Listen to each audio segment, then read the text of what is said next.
Brody. Right here. Look at me. Look at me. Is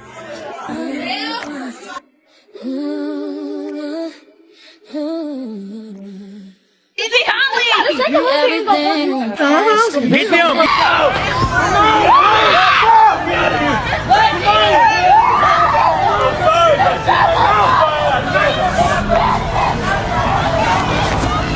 Thanks. Police still searching for at least 2 gunmen after a deadly shooting at an after-prom party on the city's north side. Investigators say 1 woman was killed, 2 others wounded. The victim's father says his daughter was trying to protect kids at that party. And they had ski masks on, and they tried to get in, and she said, "You can't go in there, we don't know you, and you can't come in." He said, "So we can't come in," and fired a shot point blank to my baby's head. Everyone's carrying guns, McQuaid, you know, there's no doubt about that. No one's coming forward with any information to help them solve the crimes. They can only go by the evidence they have. You know, her daughter was standing outside in a prom dress when the shooting started. Not in the middle of some beef. Not near a corner known for trouble. Outside a yellow house on the north side of Indianapolis, still wearing the dress from the most important night of her senior year, while bullets tore through the neighborhood in every direction. That image alone tells you everything you need to know about what kind of night this was supposed to be. Brittany Grundy had spent weeks planning it. Every decoration, every plate of food, every little detail was for Danielle. And for hours, it was everything she hoped it would be. Family filled the house. Kids were laughing. Music was going. The kind of night people talk about for years. A little bit.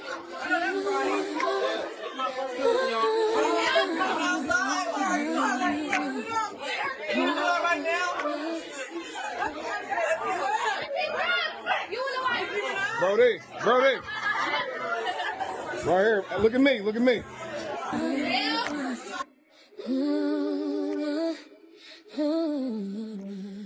Is he hungry?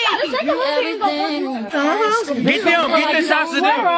Okay, KP, get that shit, KP! Draw them out! Can we do it in front of the car? Here, okay, I don't have to. There, go. Okay, take my dress. Take my dress.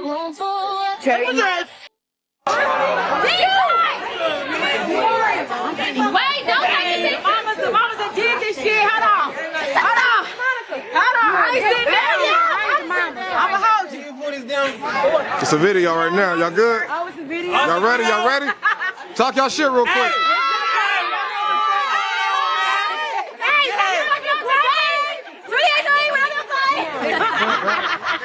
They don't got nothing to say. They come start getting on me, goddamn. We did that shit, goddamn.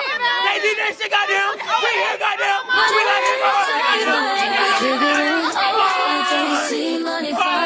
Then after midnight, a group of around 20 people wearing black masks walked up to the front door and tried to get in. Brittany and her sister Holly turned them away. That was it. No argument. No fight. They just told the group it was a family party and sent them back toward their cars. Brittany turned around and started walking back toward the front door. She never made it through. Before she could take another step, the shooting erupted. Over 80 shell casings would later be found scattered across that block. A white car that had been sitting nearby with its lights off pulled back up and the shooting started a second time. 3 other people were hit. Brittany was rushed to the hospital. She didn't survive. And when people found out who Brittany was, and what last name she carried, the story became something a lot bigger than one woman killed at a prom after party. To understand who Brittany actually was, you have to see her separate from the last name first.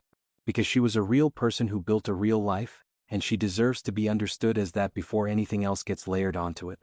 Brittany Grundy, also known legally as Brittany Marie Members, was 38 years old and deeply connected to the north side of Indianapolis. That wasn't just where she lived, it was home in every real sense of the word. She grew up there, raised her children there, and built a reputation there that people around her respected. She worked as a bartender. She picked up shifts as a home health aide. And at some point she stopped working for other people and built her own thing, a mobile bartending business called Buzzed by Brit. Something she created from the ground up, promoted herself, and took genuine pride in. The people closest to her described her energy the same way every time. Warm. Easy to be around.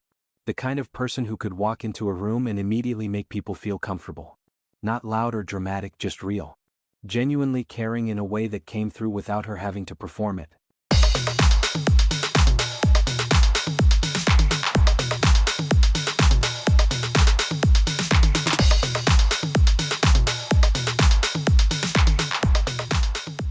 For 7 years, she had been building a life with her fiancé Devin Dewar, who everyone called DJ. And in January 2026, that relationship officially moved to the next level. On January 15th, Britney posted a picture of her engagement ring with the caption, "Well, it's official. I'm engaged." About 10 days later, she shared more about how it happened, that DJ had gone to her family first before proposing because he wanted to do things the right way. Hi, sister girl. Hi, sister.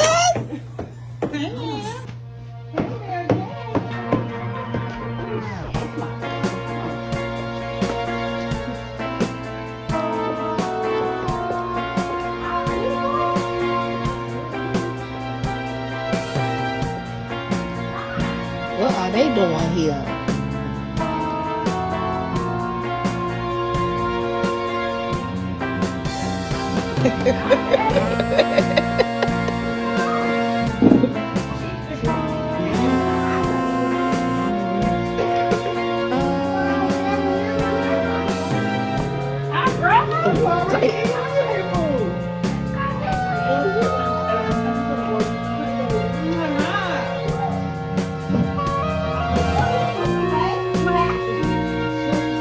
It is. Why are y'all recording? Turn around. What? Look at you. You can't read.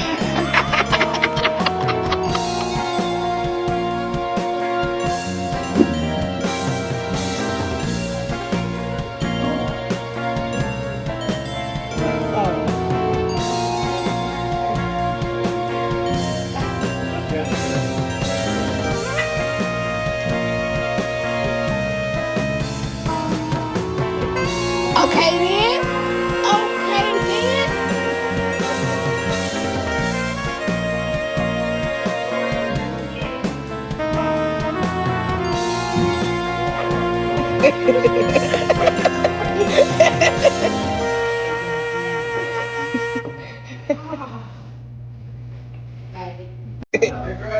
Woo! Say yes. Say I do. Woo! Yeah. Woo!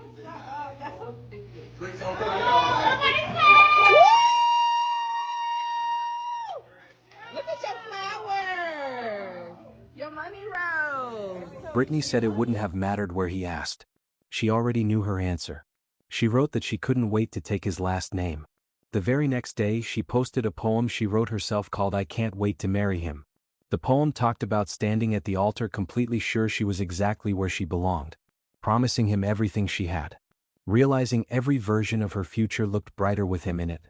In April, she posted a birthday message for DJ calling him her peace, her safe place, and the person who always had her back no matter what. She wrote that life with him just felt right. That same month, her daughter Danielle turned 18. And Britney celebrated it the way she celebrated everything involving her kids, fully, publicly, and with everything she had. She talked online about how emotional it was watching Danielle grow up and called being her mother one of the greatest blessings of her life. She ended the post by writing, "I love you more than words could ever express. Happy birthday, baby girl." By May 2026, Britney's entire focus had shifted toward prom. Danielle's graduation was right around the corner. Wedding planning was happening at the same time. Her business was still running. And through all of it, her sister Holly Quinn was right beside her, the way Holly had always been. Britney and Holly weren't just sisters in the ordinary sense. People close to them used the word sistership because of how inseparable they were. They had lost their mother back in 2004 while they were still young, and that loss pulled them closer together in a way that never loosened. They had leaned on each other through everything since then. Every hard moment. Every celebration. Every version of life that came after. On May 2, 2026, both sisters poured everything they had into making the night perfect. The event was held at a short-term rental on the 4000 block of North Park Avenue, a bright yellow house near 40th Street and North College Avenue that people in the neighborhood instantly recognized just from its color. Brittany and Holly decorated the place, brought in food, and filled it with family and friends so the kids could have a night they would never forget. More than 100 people came through that evening. And for hours it was exactly that. Earlier in the night, before the after-party really got going, a picture was taken outside near the decorated garage. In it, Holly's son and some of his friends posed holding firearms. Holly later explained it was meant as part of a themed photo idea. She said those guns were never brought into the house and that once everyone was inside partying, none of that was part of the night anymore. But that photo eventually spread online. And investigators started looking closely at whether it had anything to do with what happened later. That detail is important. Hold on to it. Because the biggest question that would hang over this entire case was not who pulled the trigger. It was how a group of 20 masked people even knew where this private family party was happening in the first place. As midnight came and went, the yellow house was still packed. Music going. People dancing. Kids making TikToks, recording videos, just being teenagers on prom night. From the outside, everything still looked exactly like it was supposed to. Then the group showed up. Around 20 people. Black masks. Walking up to the front of the house like they had somewhere to be. Brittany and Holly were standing outside when they arrived. According to Holly, the group wanted to get into the party. The sisters shut it down immediately and made it simple. This is a family event, you're not coming in. According to Holly, that was the entire exchange. No argument. No escalation. The group turned around and started walking back toward their vehicles. Brittany started heading back toward the front door. And then everything exploded. As the masked group reached their cars, gunfire erupted through the neighborhood. A resident nearby later described it as sounding like absolute war breaking out in the middle of the street. Brittany's father later told reporters exactly what happened in those first terrifying seconds. That Brittany was hit almost immediately in that very first burst of shots and collapsed right there near the entrance before she even had a chance to react. Stop right there. She was walking back inside. The confrontation was over. The group had already turned around and was heading back to their cars. Brittany had already made the decision to go back in. And she still got hit in the first round of gunfire. But it didn't stop there. As people inside heard the shots and started rushing toward the front door to see what happened, a white car that had been sitting nearby with its lights completely off pulled back up to the house. And the shooting started again. 3 other people were wounded. 2 men drove themselves to Methodist Hospital.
Ambulance and rushed to a nearby hospital. Despite every effort to save her, doctors pronounced her dead shortly after she arrived. By the time IMPD officers reached the scene, they found at least 80 shell casings scattered across multiple areas of the block coming from different weapons and different positions. First at 4, police searching for answers after this weekend shooting that left 1 woman dead, 2 others injured after an after-prom party that's all going down on the city's north side here in Indianapolis. Thanks for joining us on First at 4. I'm Rafael Sanchez. And I'm Aaliyah Blackburn. 36-year-old Brittany Members was shot and killed Saturday night. And as Fox 59's Russ McQuaid shows us, neighbors' security cameras captured the chaos of that early morning shootout. It's the day after the after-prom shooting here at 40th and Park. The decorations in front of the garage have been taken down. The only sounds in the air are the birds chirping, not like the sounds of gunshots that woke up neighbors Sunday morning. First, it was the fusillade of gunfire that shook neighbors out of their sleep. It was pure pandemonium. It was absolutely scary. It was terrifying, and I would have likened it to some type of war movie. IMPD collected maybe 100 shell casings from several guns as the result of at least 3 volleys of gunfire. A lot of those shots came from the people in the white car, who neighbors said unloaded on the big yellow house at first, backed up the street, waited for the partygoers to run out in panic, and then rolled back up the street for a second round, only to be answered by return fire from the people at the party. This is a photograph of 3 people brandishing 4 guns at the party from earlier in the evening, in front of the garage that was decorated up to celebrate the after-prom party.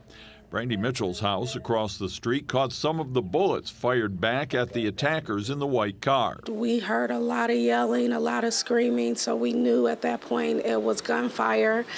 And I just immediately took cover. There were other security cameras that likely caught video of the chaos, and detectives will try to determine if this shooting is related to the wounding of an associate of the victim's family on the Far East Side last week, leading investigators and community sources to fear potential retaliation in the days to come and putting the city's violence interrupters to work. Engaging with the family, engaging with others, trying to figure out where this, if retaliation is possible, where's the retaliation coming from. When situations like this happen, we always want to assume that retaliation is highly possible. IMPD homicide detectives continue their search for the shooters. Investigators made clear almost immediately this was not random chaos. This was coordinated. And then the name became the story. But here's where you have to slow down. Because the Grundy name in Indianapolis carries a weight that is not simple, and understanding it is the only way to understand why what happened to Brittany hit the city the way it did. Richard Grundy III, a relative, had built a long, documented history with law enforcement going back to 2007 when he was 18 years old. Over the years, his name became connected to a pattern of violence on Indianapolis streets. Between 2010 and 2014, several homicides occurred that investigators believed were linked to people in his circle, though none of those cases resulted in direct charges against him in court. One major reason was that witnesses consistently refused to cooperate with investigators. 4 months after he was convicted in federal court, it also concludes an investigation into Grundy's alleged criminal empire that has gone on for years. This is as big a win as our criminal justice system has had in this city in the last 25 years. U.S. Attorney Josh Minkler celebrated a life sentence for Richard Grundy III, but admitted that justice didn't happen overnight. Following a series of killings in 2014, Grundy and others were charged with murder in Marion County, but the case fell apart, allowing Grundy to plead guilty to minor drug charges and declare his innocence in 2017. They was trying to make something fit that wasn't there. Grundy beat those charges, and he held a press conference and bragged about it. Yet just a few months later, in November 2017, federal agents raided a series of homes around Indianapolis and charged Grundy with importing marijuana, meth, cocaine, and heroin from Arizona. More than 20 people were convicted in that case, culminating with Grundy's life sentence. I mean, it hurts me because, he's all I know. Grundy's 14-year-old daughter defended her dad and said moving the federal trial from Indianapolis to Evansville was simply not fair. I just felt like they mistried it on purpose because, honestly, if it would have been here, I thought he would have beat it. While never convicted of murder, prosecutors say having Grundy spend the rest of his life behind bars for drug charges leaves the city a safer place. Those narcotics charges are a tool for law enforcement to impact the violence. We're not just talking about Richard Grundy. We're talking about his entire organization that has been dismantled throughout this investigation. Grundy himself did speak in court and said he accepted the judge's punishment, but he does plan to appeal the case. Jesse Wells, Fox 59 News. All right, taking a look now at our forecast. In 2013, Richard was shot multiple times himself and survived. The losses tied to that family kept coming year after year. In April 2016, Sheena Grundy was shot and killed. In July 2017, Richard's cousin Jasmine Moore was shot and killed. During Jasmine's funeral procession, a white truck reportedly opened fire and hit Richard multiple times. He survived again. In August 2021, 20-year-old Kaya Asia Grundy was ambushed near 34th and Sherman and did not survive. Then in January 2023, Richard's teenage daughter Rainia Grundy, a talented young athlete on a club running team, was found critically injured inside a vehicle near the 3100 block of North Guilford Avenue. She died at the hospital. Think about that list for a second. Multiple funerals, multiple family members, year after year. And Brittany had already been carrying the weight of that publicly. Back in February 2022, she posted online, "My family will never be the same. All 5 lives were taken. My heart is in pain." Now her name was being added to that same list. And when news about the prom party shooting spread across Indianapolis, the reaction online moved fast. The second people connected the Grundy name to what happened, the judgment arrived before the facts did. People were already framing Brittany through the lens of that reputation before they knew anything about who she actually was. Holly saw it happening in real time. And on May 5th she responded. She posted a long, emotional statement online that she framed from the very first sentence as the only time she planned to explain herself. She wrote, "Although I never cared about clearing up any rumors, I would tell our half of the story. Let's be honest, anything that would have happened that night would have been a bad look on us just because of our name being associated with the Grundys. We can't break a toenail without us being the suspect." Holly addressed the photo directly. She acknowledged her son had posed with firearms outside earlier in the evening as part of a themed photo idea. She said those guns were never brought inside the Airbnb where the party was happening. She described what the night actually looked like before everything turned tragic. Kids dancing, making TikToks, enjoying prom the way teenagers are supposed to. Then she described the moments leading up to the shooting. Just a few people outside. Holly, Brittany, and some older nieces near the front of the house. The masked group walking up. The sisters telling them clearly, "This party is for family only." The group turning away. Brittany heading back toward the door. And then Holly said something that became the most quoted line from her entire post. She wrote, "We didn't invite any trouble, but one of your reckless daughters dropped our location and it wasn't that kind of party." She closed the statement by drawing a hard line. "This will be the only time explaining myself. So whatever you heard, stop listening. This is coming from the horse's mouth. We are victims, not suspects." Meanwhile, DJ was at home when it happened.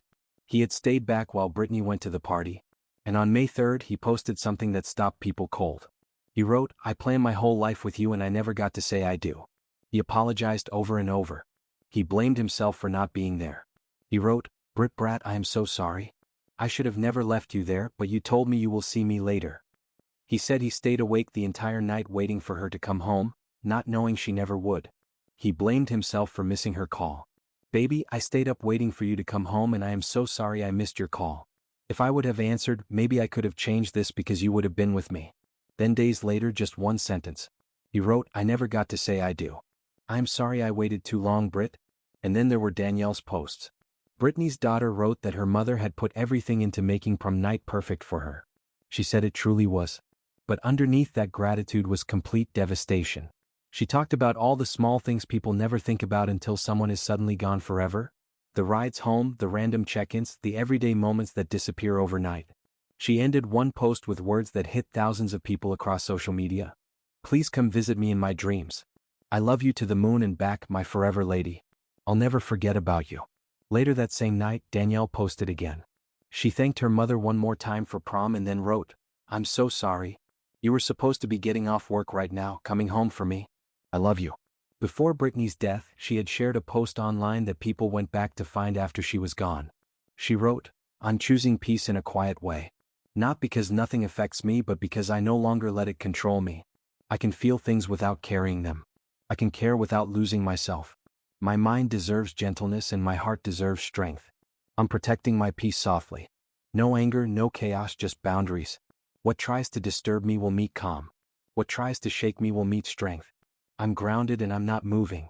She also reshared a quote just weeks before May 2nd that hits completely differently now.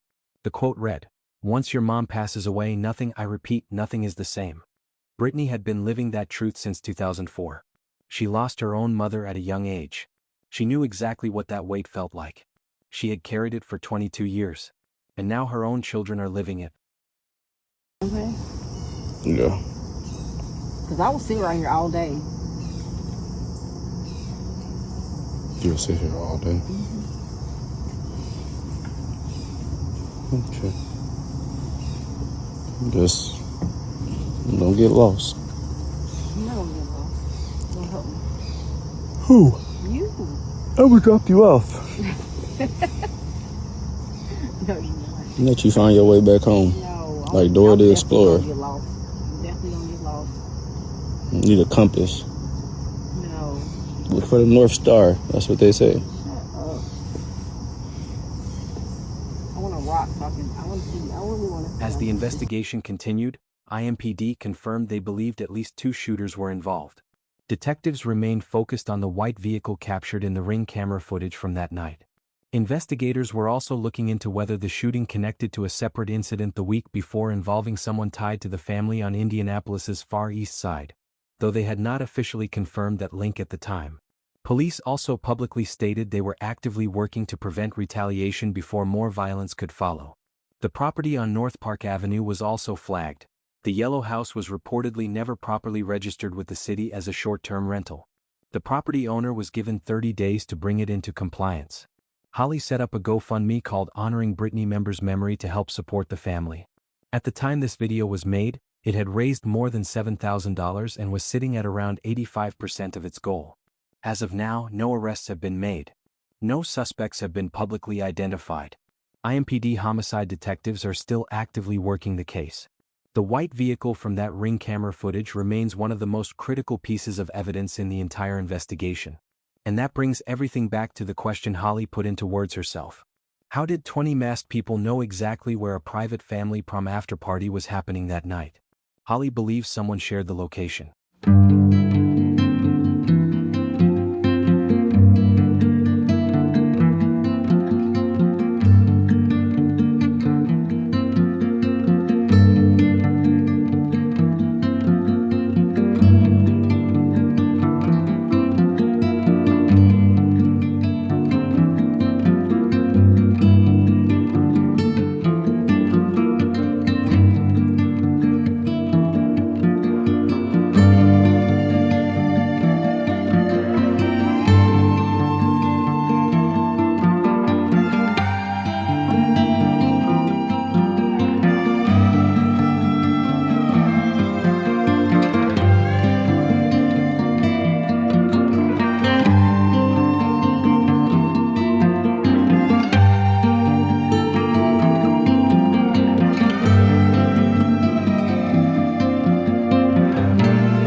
Police were looking closely at the photos posted online earlier that evening. But neither of those answers has been officially confirmed. So the question that still does not have a clean answer is this. Was Brittany Grundy killed because of who she was? Or was she killed simply because of the last name she was born with? And a location that somebody decided to pass along to the wrong people? That's it for this one. Thank you for watching, and I'll see you in the next video.